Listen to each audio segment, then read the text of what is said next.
లోహ సంగ్రహణ శాస్త్రము. ప్రకృతిలో లభించే లోహ సమ్మేళనాలను ఖనిజాలు అంటారు. ఖనిజాలను గనుల నుండి తవ్వడం ద్వారా భూమి ఉపరితలంపైకి తీస్తారు.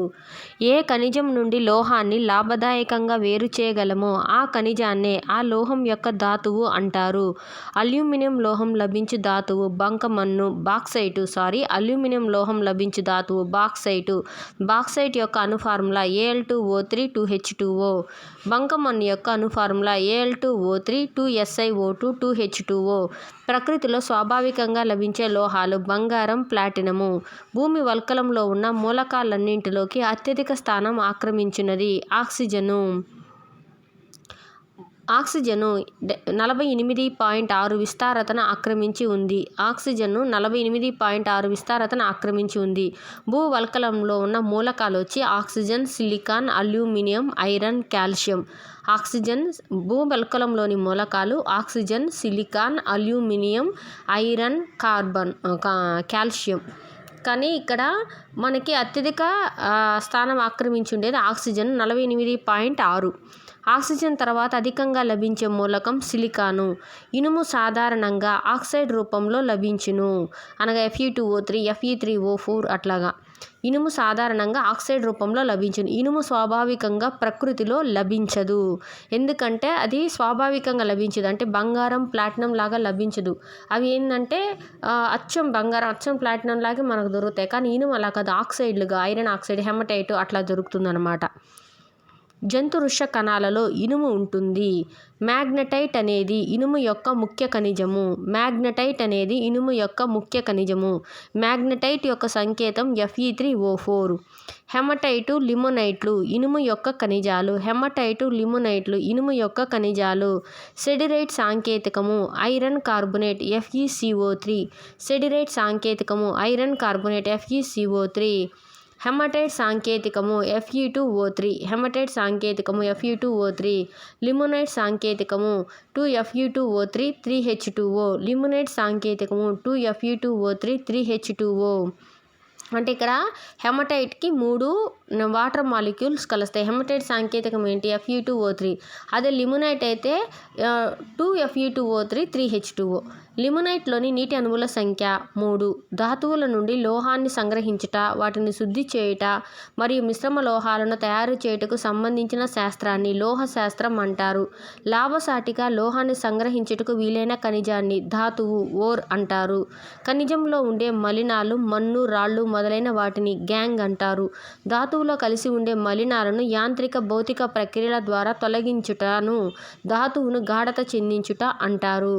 ఆక్సైడ్ మరియు కార్బొనేట్ ధాతువులను గాఢత చెందించడానికి సాపేక్ష సాంద్రత పద్ధతిని వాడతారు. సల్ఫైడ్ ధాతువును ప్లవన ప్రక్రియ పద్ధతి ద్వారా గాఢత చెందిస్తారు. టిన్ స్టోన్ వంటి ధాతువును విద్యుదయస్కాంత పద్ధతి ద్వారా శుద్ధి చేస్తారు. సల్ఫైడ్ ధాతువును ప్లవన ప్రక్రియ పద్ధతి ద్వారా గాఢత చెందిస్తారు. ఆక్సైడ్ మరియు కార్బొనేట్ ధాతువులను గాఢత చెందించడానికి సాపేక్ష సాంద్రత పద్ధతిని వాడతారు. బాక్సైట్ ధాతువును లీచింగ్ పద్ధతి ద్వారా గాఢత చెందిస్తారు. స్వాభావిక లోహాన్ని సంగ్రహించే ప్రక్రియనే శేఖరణ చర్య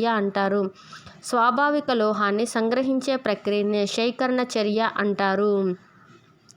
సల్ఫైడ్ క్లోరైడ్ ధాతువులను సాధారణంగా వాటి ఆక్సైడ్లుగా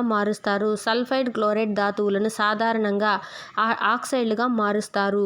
ధాతువును గాలి లేకుండా బాగా వేడి చేసి బాష్పశీల మలినాలను తొలగించడాన్ని భస్మీకరణం క్యాన్సిలేషన్ అంటారు.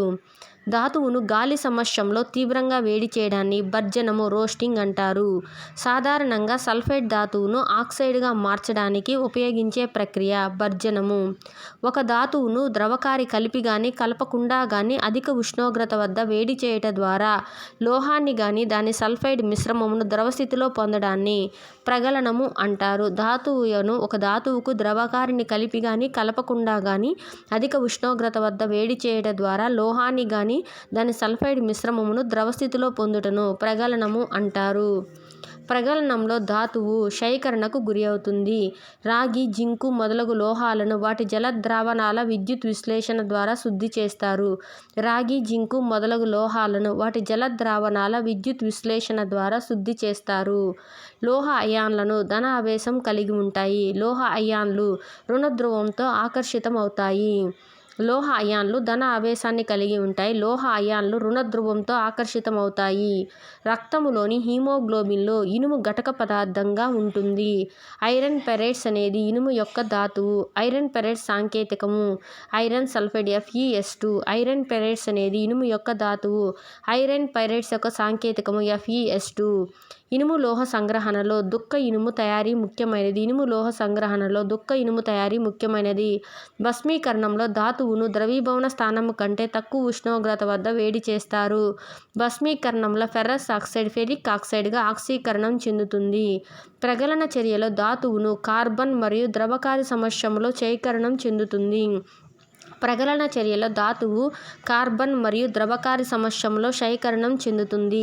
దుక్క ఇనుము తయారీలో ప్రగలన చర్య బ్లాస్ట్ కొలిమిలో జరుగుతుంది. దుక్క ఇనుము తయారీలో ప్రగలన చర్య బ్లాస్ట్ కొలిమిలో జరుగుతుంది. బ్లాస్ట్ కొలిమి లోపలి భాగము కొలిమి ఇటుకల లైనింగ్తో చేయబడి ఉంటుంది. బ్లాస్ట్ కొలిమి లోపలి భాగం కొలిమి ఇటుకల లైనింగ్తో చేయబడి ఉంటుంది. బ్లాస్ట్ కొలిమిలోకి చార్టును శంకువులు గిన్నెల అమరిక ముఖ ద్వారం నుండి ప్రవేశపెడతారు. బ్లాస్ట్ కొలిమిలోకి ఛార్జును శంకువు గిన్నెల అమరిక ముఖద్వారం నుండి ప్రవేశపెడతారు. బ్లాస్ట్ ఫర్నేస్లో ఉష్ణోగ్రత 400 డిగ్రీల సెల్సియస్ నుంచి 1500 డిగ్రీల సెల్సియస్ వరకు ఉంటుంది. ఫర్నేస్లో కార్బన్ డయాక్సైడు 150 డిగ్రీల సెల్సియస్ వద్ద క్షయీకరణం చెందుతుంది. బ్లాస్ట్ ఫర్నేస్లో కార్బన్ డయాక్సైడ్ 150 డిగ్రీల సెల్సియస్ వద్ద క్షయీకరణం చెందుతుంది. 600 డిగ్రీల సెల్సియస్ వద్ద ఫెర్రస్ ఆక్సైడ్గా క్షయీకరణం చెందుతుంది. ఫెర్రస్ ఆక్సైడ్ ఇనుప లోహంగా 750 డిగ్రీల సెల్సియస్ ఉష్ణోగ్రత వద్ద క్షయీకరణం చెందుతుంది. 750 డిగ్రీల సెల్సియస్ వద్ద ఇనుప లోహం ఘనస్థితిలో ఉంటుంది. గుల్లబారి ఉండిన ఇనుమును స్పాంజ్ ఇనుము అంటారు. దుక్క ఇనుము తయారీలో ద్రవకారిగా సున్నపు రాయిని ఉపయోగిస్తారు. దుక్క ఇనుము తయారీలో ద్రవకారిగా సున్నపు రాయిని ఉపయోగిస్తారు. సులభంగా ద్రవంగా మారని మలినాలను ద్రవంగా మార్చుటకు కలపబడు పదార్థాన్ని ద్రవకారి అంటారు. గ్యాంగ్ ప్లస్ ద్రవకారి లోహమలము ద్రవస్థితిలోని లోహంపై తేలుతుంది. Calcium oxide plus silicon SiO2 CaO plus SiO2 gives rise to calcium silicate CaSiO3. దుక్క ఇనుమునే పోత ఇనుమని కూడా అంటారు. దుక్క ఇనుములో సుమారు 4% కార్బన్ ఉంటుంది. శుద్ధమైన ఇనుముగా చేత ఇనుమును పరిగణిస్తారు. చేత ఇనుములో 0.2% కార్బన్ ఉంటుంది. చేత ఇనుములో ఉండే మలినాలు సల్ఫర్, ఫాస్ఫరస్, సిలికాన్ మరియు మ్యాంగనీసు. చేత ఇనుములో ఉండే మలినాలు సల్ఫర్, ఫాస్ఫరస్, సిలికాన్ మరియు మ్యాంగనీసు.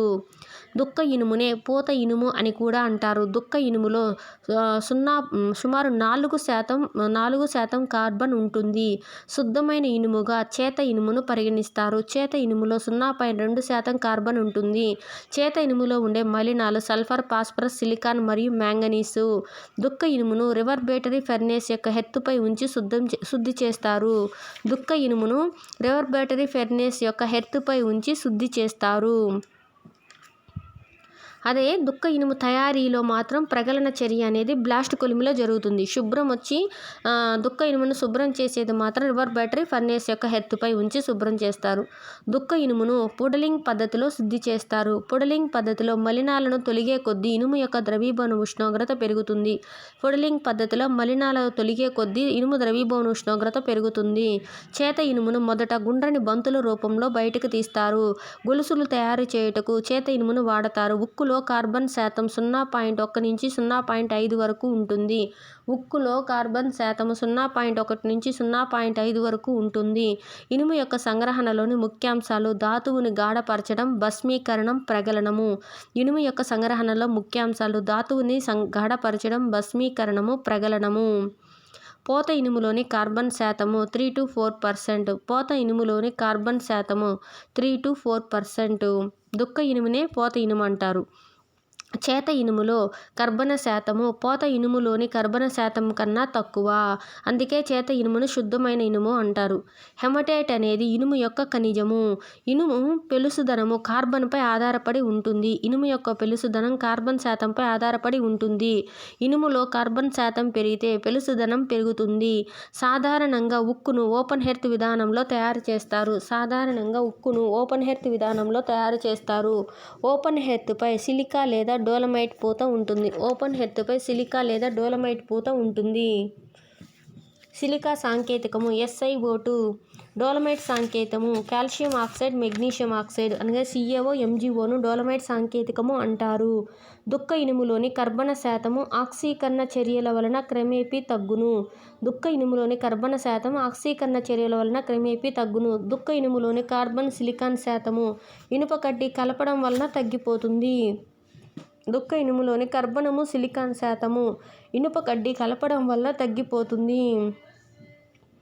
ఇనుప రద్దీని కలపడం వల్ల దుక్క ఇనుములోని కార్బన్ సిలికాన్ శాతం తగ్గిపోతుంది. లోహ ధర్మాలు గల 2 లేదా అంతకన్నా ఎక్కువ మూలకాల సజాతీయ మిశ్రమాన్నే మిశ్రమ లోహం అంటారు. ఉక్కు అనేది ఇనుము మరియు కార్బన్ల మిశ్రమ లోహము. ఉక్కు యొక్క తుప్పు నిరోధక స్వభావం దానిలో 20% క్రోమియం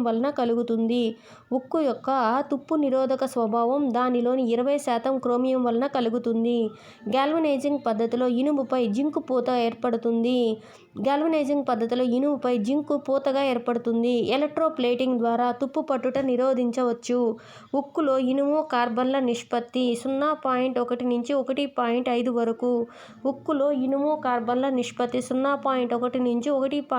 వరకు ఉంటుంది. Copper pyrites iron formula CuFeSt, copper pyrite అను ఫార్ములా CuFeSt, కాపర్ గ్లాన్స్ అను ఫార్ములా Cus, గెలీనా అను ఫార్ములా లెడ్ సల్ఫైడ్, లితాజ్ అను ఫార్ములా లెడ్ ఆక్సైడ్, మ్యాగ్నసైట్ అను ఫార్ములా MgCO3, పైరోలిసైట్ అను formula manganese oxide, pitchblende అను formula U3O8, monazite అను formula thorium oxide, rock salt అను formula sodium chloride, cerussite అను formula lead carbonate. Lead యొక్క ధాతువులు galena, litharge, cerussite. Copper యొక్క ధాతువులు copper pyrites, copper glass. Magnesium యొక్క ముఖ్య ధాతువు మ్యాగ్నసైట్. మెగ్నీషియం కార్బోనేట్ అది. అదే ఐరన్ యొక్క ధాతువుల్లో వచ్చి మ్యాగ్నటైట్ ఉంది. మ్యాగ్నటైట్ అనేది ఐరన్ యొక్క ధాతువు అనమాట. దానికి Fe3O4 సంకేతము. అదే మెగ్నీషియం యొక్క ముఖ్య ధాతువు మ్యాగ్నసైటు. దీనికి మెగ్నీషియం కార్బోనేటు. అది మ్యాగ్నటైట్ అంటే Fe3O4. పైరోలిసైట్ డాష్కు ధాతువు, మ్యాంగనీస్కి ధాతువు. మెగ్నీషియానికి మ్యాగ్నసైటు, ఐరన్కి హెమటైటు, మ్యాంగనీస్కి పైరోలిసైటు. యురేనియం యొక్క ముఖ్య ఖనిజం పిచ్ బ్లెండ్ యొక్క ఫార్ములా ఏంటి మనకు U3O8. నెక్స్ట్ అదే పైరోలిసైట్కి మ్యాంగనీస్ యొక్క ధాతువు ఏంటి పైరోలిసైట్ యొక్క అణు ఫార్ములా మ్యాంగనీస్ ఆక్సైడ్ MnO2ని పైరోలిసైట్ అంటారు. మోనజైట్ ధాతువు నుండి థోరియం లభిస్తుంది. మోనజైట్ యొక్క అణు formula THO2 thorium oxide. Rock salt అనే ధాతువు నుండి సోడియం లభిస్తుంది. రాక్ సాల్ట్ యొక్క అణు ఫార్ములా సోడియం క్లోరైడ్. స్టెయిన్లెస్ స్టీల్లోని ఘటక లోహాలు ఇనుము, క్రోమియం, నికెల్. స్టీల్లోని ఘటక లోహాలు ఇనుము, కార్బన్. ఇనుము, నికెల్, క్రోమియం, మ్యాంగనీస్లను కలిపి నిక్రోమ్ మిశ్రమ లోహం తయారు చేస్తారు. ఇనుము,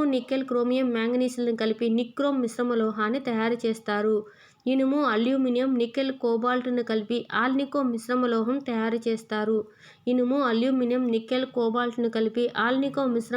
తయారు చేస్తారు. అయస్కాంతాల తయారీకి వాడే మిశ్రమ లోహం ఆల్నికో. విద్యుత్ నిరోధం హీటర్లను తయారు చేయుటకు నిక్రోమ్ను ఉపయోగిస్తారు. రైల్వే భాగాల తయారీలో ఎక్కువగా స్టీల్ను ఉపయోగిస్తారు. వంట పాత్రల తయారీకి ఉపయోగించే మిశ్రమ లోహము స్టెయిన్లెస్ స్టీలు. శస్త్రచికిత్స సాధనాల తయారీకి ఉపయోగపడే లోహము స్టెయిన్లెస్ స్టీలు.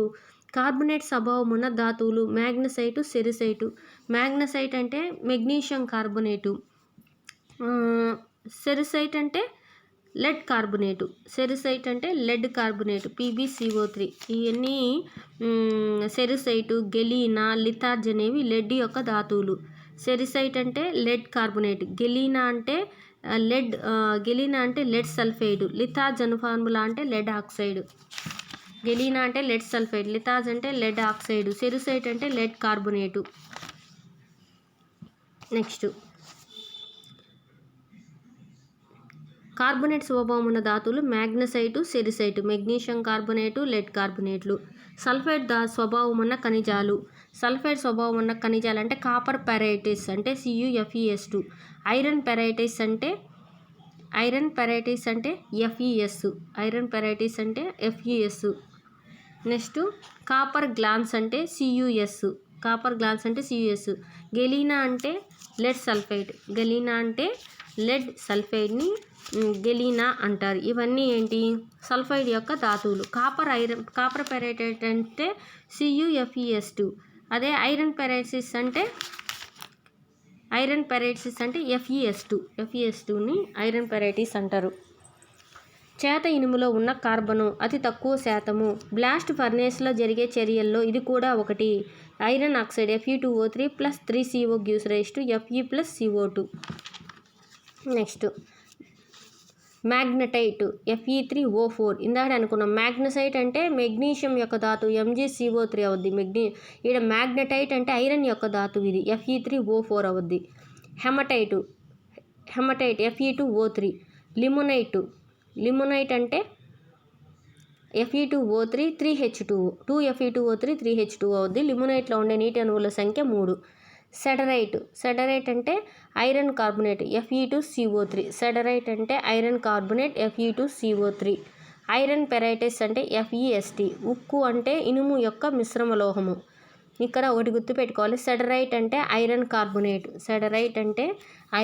కార్బోనేట్ అని బాగా గుర్తుపెట్టుకొని ఉండాలి. సెడరైట్ అంటే ఐరన్, సెరుసైట్ అన్నా సెడరైట్ అన్నా ఐరన్ కార్బోనేటే. లెడ్ కార్బోనేట్, సెరుసైట్ అను ఫార్ములా లెడ్ కార్బోనేట్ PbCO3 అనమాట. ఇక్కడ రాంగ్ ఇచ్చున్నాడు. సెరుసైట్ అంటే సెడరైట్, ఇది సెరుసైట్ అంటే PbCO3 లెడ్ కార్బోనేటు. సెడరైట్ అంటే Fe2CO3. అది Fe2CO3 అనేది హెమటైటు. ఏంది ఇది రాంగ్ ఇచ్చాడే. అంతే, సెడరైట్ అంటే Fe2CO3. ఇనుము, క్రోమియం, నికెల్ని స్టెయిన్లెస్ స్టీల్ అంటారు. ఇనుము, నికెల్, క్రోమియం, మ్యాంగనీస్ని నిక్రోమ్ అంటారు. ఇనుము, కార్బన్ని స్టీల్ అంటారు. గ్రాంగ్ ప్లస్ ద్రవకారిని లోహమలం అంటారు. ఇనుము, అల్యూమినియం, నికెల్, కోబాల్ట్ని ఆల్నికో అని అంటారు. ఇంకా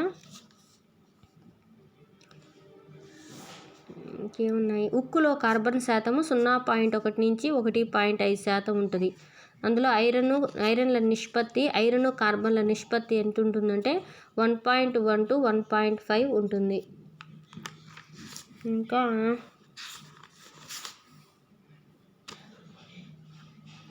ముఖ్యమైన ఏమనుకోవాలంటే ఆక్సైడ్లను కార్బోనేట్ల ధాతువులని గాఢత చెందించడానికి సాపేక్ష సాంద్రత పద్ధతిని వాడతారు. అలాగే సల్ఫైడ్లను గాఢత చెందించడానికి ప్లవన ప్రక్రియని వాడతారు. తర్వాత టిన్ స్టోన్ని గాఢత చెందించడానికి విద్యుదయస్కాంత పద్ధతిని వాడతారు. బాక్సైట్ని గాఢత చెందించడానికి లీచింగ్ పద్ధతిని ఉపయోగిస్తారు. చూడండి, ఆక్సైడ్ కార్బోనేట్లని కాన్సన్ట్రేట్ చేయడానికి సాపేక్ష సాంద్రత పద్ధతి, సల్ఫైడ్ని గాఢత చెందించడానికి ప్లవన ప్రక్రియ, టిన్ స్టోన్ను గాఢత చెందించడానికి విద్యుదయస్కాంత పద్ధతి, బాక్సైట్ని గాఢత చెందించడానికి లీచింగ్ పద్ధతి.